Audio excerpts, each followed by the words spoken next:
everyone, it's Steve, and I'm just kind of winging it here. Just wanted to tell you a little bit about myself and my health history and some of the things I've been through. So, anyway, when I was born, I had two kidneys. One of them was polycystic, and it was removed when I was about 6 weeks old. The other one was damaged because of an obstructed ureter, also called reflux, where the waste product backs up into the kidney and they can't get through properly to the bladder. So that was damaged, and they had told my parents at that time that I most likely would go into end-stage renal disease or end-stage renal failure when I hit puberty. And when I was 13, that's when that kidney finally gave out. Even through that 13 years, I had different surgeries and procedures done, but the kidney portion, when I was 13, I first went on dialysis, and I actually did what's called peritoneal dialysis, which is done in the peritoneum, located in the abdomen near the stomach. And I would do a treatment. It's a little bit different than hemodialysis. I did one of my treatments during the 8th period of high school, and I was able to get a study hall at the time and go to the nurse's office and do the treatment then. So that's how I did that then, and I was on that for about a year before I got a kidney transplant, which was from a deceased donor. That lasted about 15 years, and then these kidneys don't always last forever.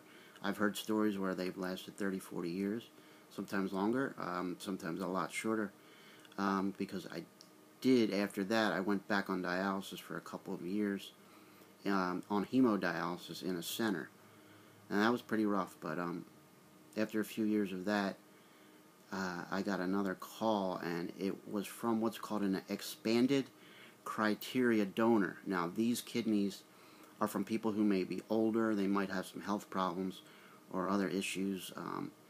They may have been drug abusers or had diabetes or something like that. But they make sure that the kidneys are viable and healthy. The only problem is they might not last as long. And sometimes they actually don't even work. But I was on dialysis for several years, probably about 4 or 5 years at the time. And I got a call, and they told me about this expanded criteria kidney.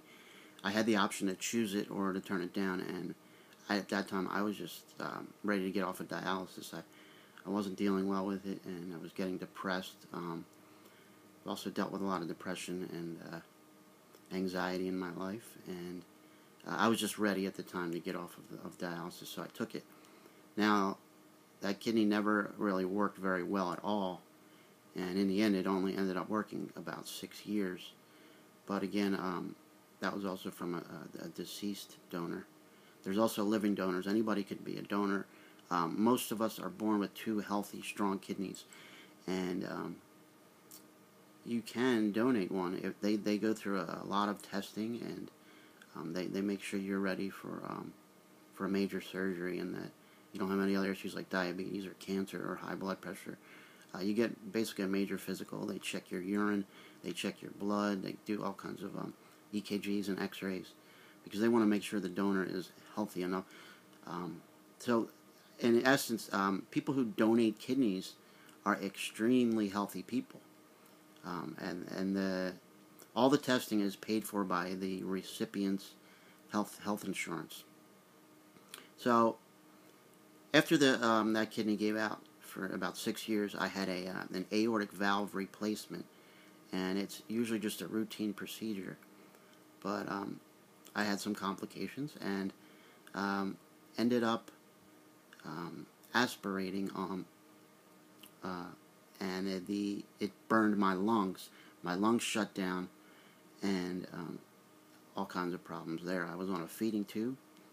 You could also see I had a trach. I don't know if you could see it there, but there's a scar right here. So I had a breathing tube there, and I was on oxygen for about the next 8 months. I was actually in a coma for a month, and they told my family that they weren't sure if I was even going to make it at the time. But with the love of my family and friends, and above all, my faith in my Lord and Savior Jesus Christ. I was able to get through it and be where I am today. Today I do home hemodialysis, and it's so much better than going to a center. It's a lot more work for me, but I have a lot more energy. I can eat a lot of foods and drinks that I wasn't able to before. Mostly things with that are high in potassium and phosphorus and sodium and a few other things. But those are the main ones. 5 days a week I do a treatment, so I could take off any 2 days I want. Preferably not 2 days in a row unless there's an absolute need for that.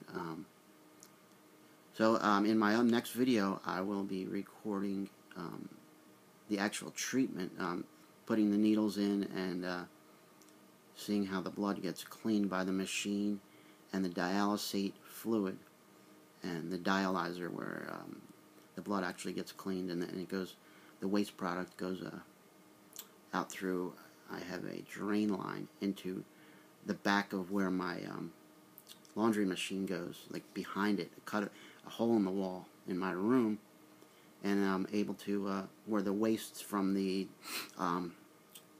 washing machine, all the dirty water after it's washed goes, this is where the waste product from the dialysis goes. It's basically cleaning all the toxins and metals out of my blood that most people do when they urinate. So it's basically the same process as that. But obviously a working kidney works 24/7, whereas this is only about 3 hours and 15 minutes or so, 5 days a week. So I still can't eat as much as most people can. Like, I have to watch the foods I eat, and I'm doing pretty well right now. It's a struggle at times. I get depressed and extremely tired, and still deal with anger sometimes. But I just try and give it up all to the Lord, and know that there's that I was chosen for this, to hopefully help and inspire people, and talk to anybody who's going through it, and let them know that it's not the end of the rope, and that there's a lot of hope and a lot of life left to live. And I just try to use my blessings each and every day to bless others, and I just hope that I try to be a help to everybody, and be kind, and which we need to try to get to know people and hear their stories, not just from what we see in a text message or Facebook.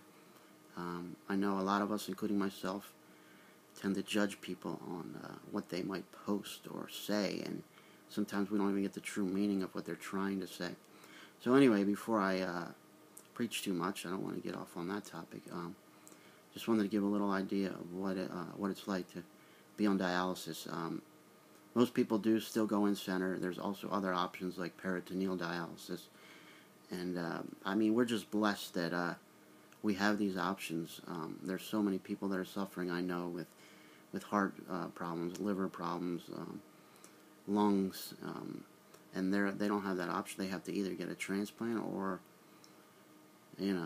suffer through it, or in sad case, becomes the end of the line. But I just pray every day that